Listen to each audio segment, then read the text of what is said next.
In the first book of Samuel, there's a fascinating Bible story about King Saul and the witch of Endor. He's worried sick about his enemies, so what does he do? He goes on this wild quest to find a witch in Endor who supposedly talks to the dead. Saul asks her to bring forth the spirit of prophet Samuel himself so he can seek advice from him. This story is notable for its depiction of necromancy.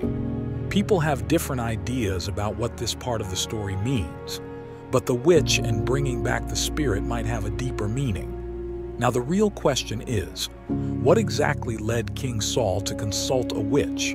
Was he punished for this crime? Let's find out.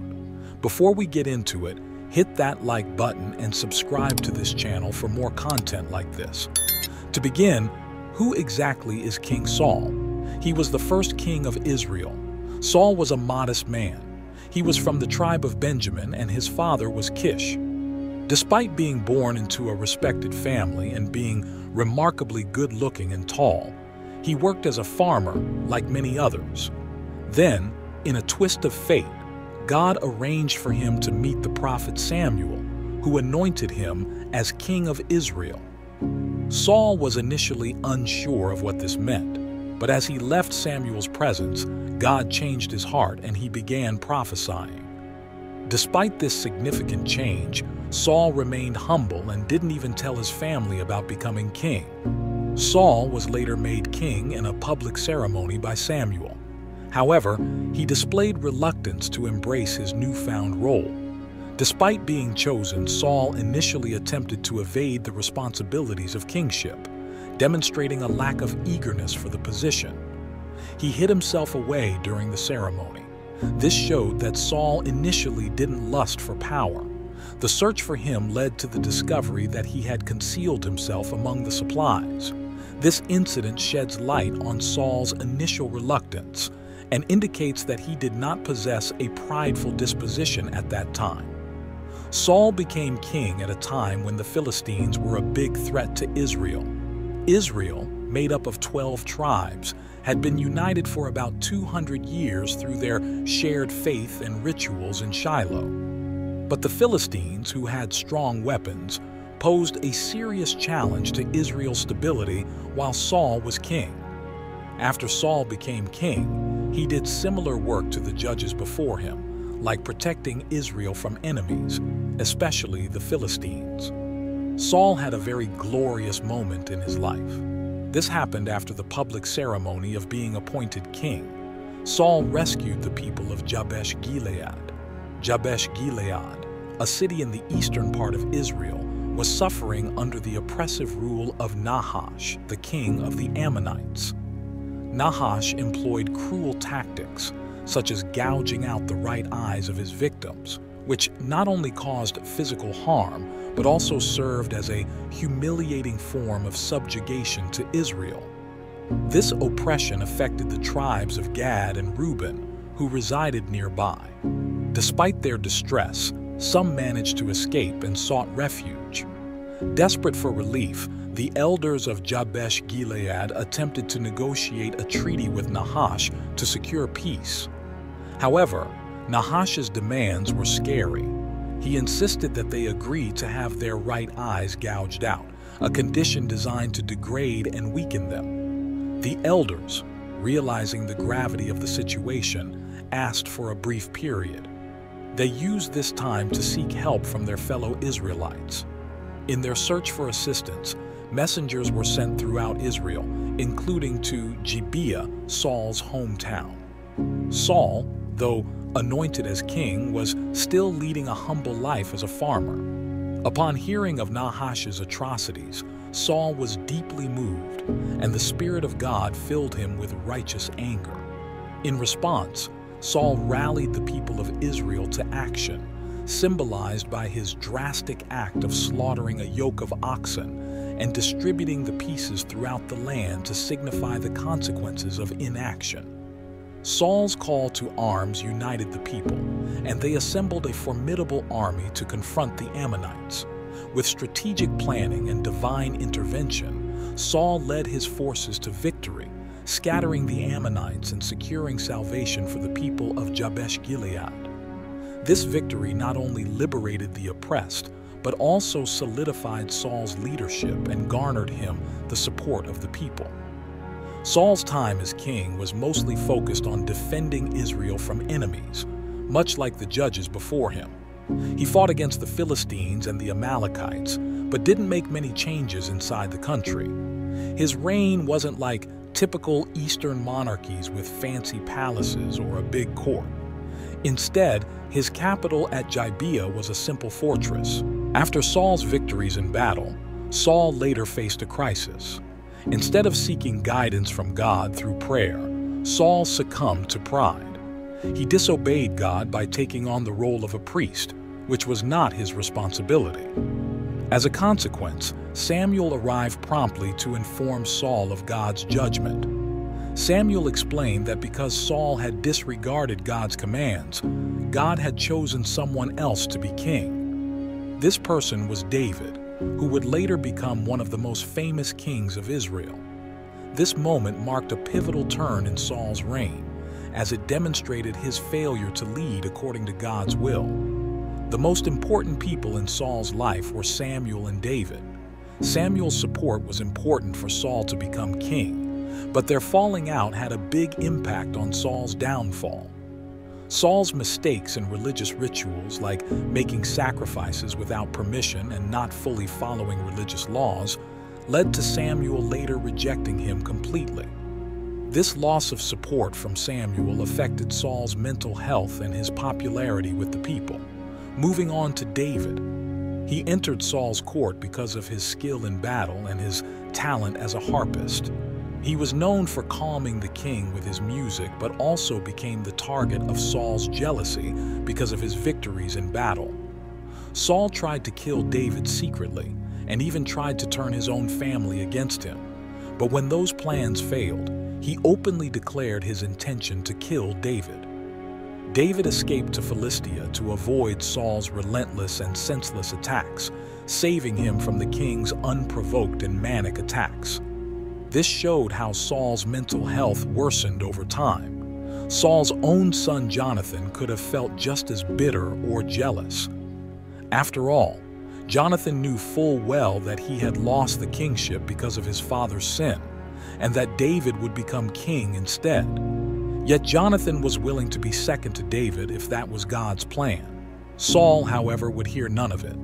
Jealousy ate at Saul's tormented mind. Like a man unhinged, he was driven to chase David in the wilderness, bent on destroying the man God chose as his replacement. In his jealous rage, Saul eventually viewed his own soldiers as conspirators against his happiness and God's priests as traitors against his life. He murdered hundreds of innocent people in search of David. One striking example is when he senselessly killed 85 priests at Nob. So how did King Saul meet the witch of Endor? At the end of his reign, King Saul faced a dire situation. The Philistines were ready for war, and he was filled with fear. With Samuel dead, Saul tried to seek guidance from God, but God remained silent, not responding through dreams, the Urim, a divination tool, or prophets. This silence was a result of Saul's disobedience to God. When Saul couldn't receive any direction from God, he resorted to seeking help from a medium, which was against the laws of Israel. He wanted to perform a seance. But what exactly is a seance?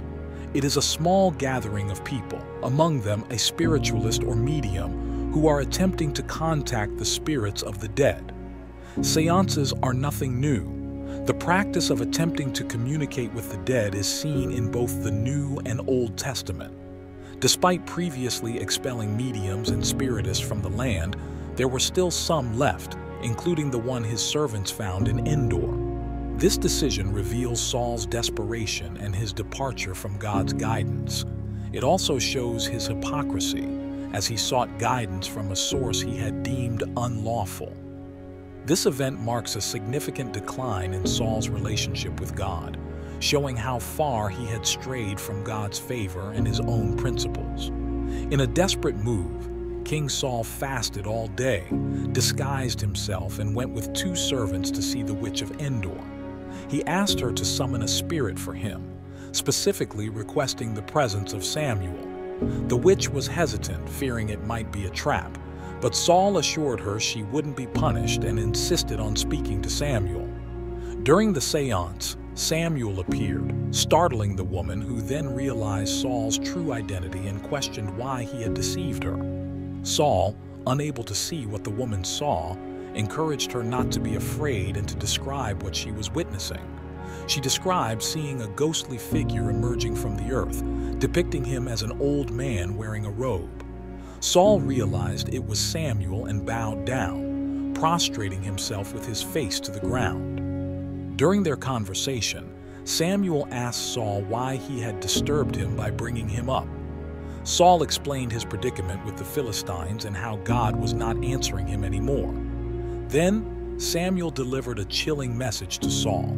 Samuel questioned Saul's decision to consult him now that the Lord had left him and turned against him. He reminded Saul that the Lord had fulfilled his predictions through Samuel, taking the kingdom from him and giving it to David, one of Saul's neighbors.